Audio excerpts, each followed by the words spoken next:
हाय दोस्तों, मैं एक बार फिर आप लोगों के सामने एक कहानी लेकर आया हूँ। कहानी का शीर्षक है नंदी कैसे बने भगवान शिव के वाहन। जानने से पहले मेरे चैनल को लाइक कीजिए, शेयर कीजिए और सब्सक्राइब कीजिए।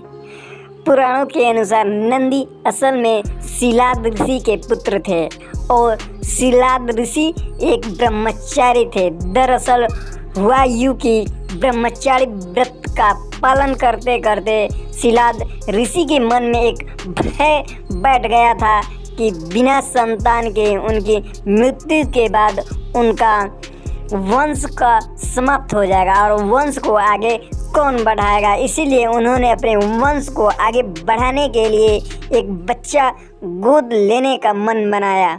मन तो ऋषि शिलाद ने बना लिया था, लेकिन दुविधा यह थी कि ऋषि ऐसे बालक को गोद लेना चाहते थे जिस पर भगवान शिव की वसीम कृपा थी हो।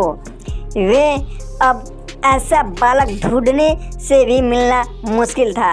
ऋषि भगवान की घोर तपस्या में लीन हो गए। लंबे समय तक तप करने के बाद भी उन्हें इसका कोई भी फल प्राप्त नहीं हुआ। ऐसे में ऋषि शिलाद ने अपनी तपस्या को और भी कठोर कर दिया।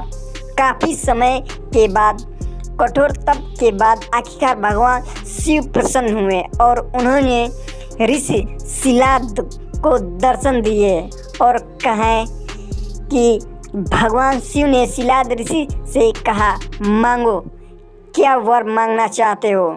ऋषि शिलाद ने अपनी कामना भगवान शिव से जाहिर की। भगवान शिव ने शिलाद को पुत्र का आशीर्वाद दिया और वहाँ से चले गए। ऋषि बहुत प्रसन्न हुए। अगले ही दिन जब ऋषि शिलाद के पास खेतों से गुजर रहे थे तो वहाँ पे एक नवजात शिशु बच्चा मिला। बच्चे का मुख बेहद ही मनमोहक और लुभावना था।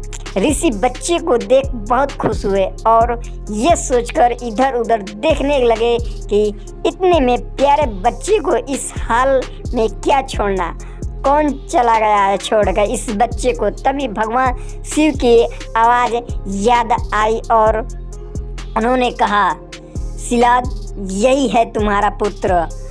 यह भगवान शिव ने कहा। अब तो ऋषि शिलाद की प्रसन्नता का कोई ठिकाना नहीं था।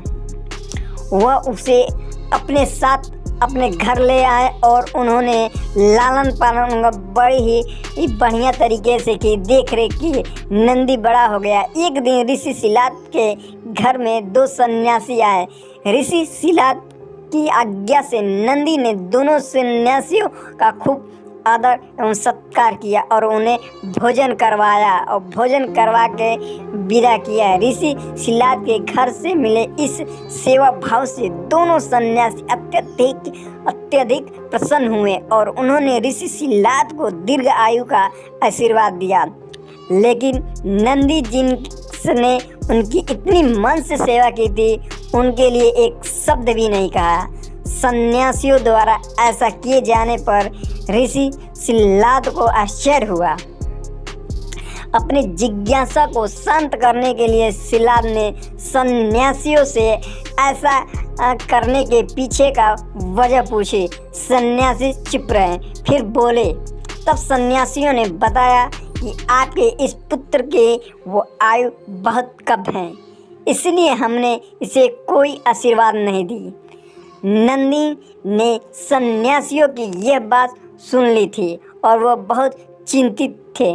तो नंदी ने अपने पिता से कहा, आप मुझे स्वयं भगवान शिव के आशीर्वाद से पाया है, तो मेरे इस जीवन की रक्षा भी भगवान शिव ही करेंगे। आप इस बात की बिल्कुल भी चिंता ना करो।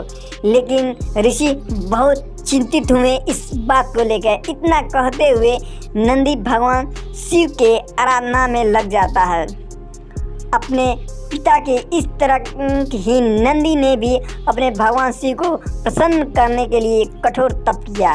फलस्वरूप भगवान शिव प्रसन्न हुए और उन्होंने नंदी को बैल का मुख देकर अपने प्रिय और अपने वाहक बनाया।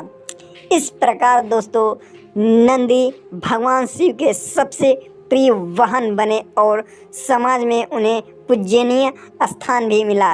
यही वजह है कि भगवान शिव की आराधना से पूर्व उनके प्रिय नंदी की भी पूजा की जाती है। दोस्तों, ये कहानी आप लोगों को कैसा लगा है? ये कहानी अच्छा लगा है तो सबसे पहले मेरे चैनल को लाइक कीजिए, शेयर कीजिए और सब्सक्राइब कीजिएगा इसी तरह के वीडियो पाने के लिए।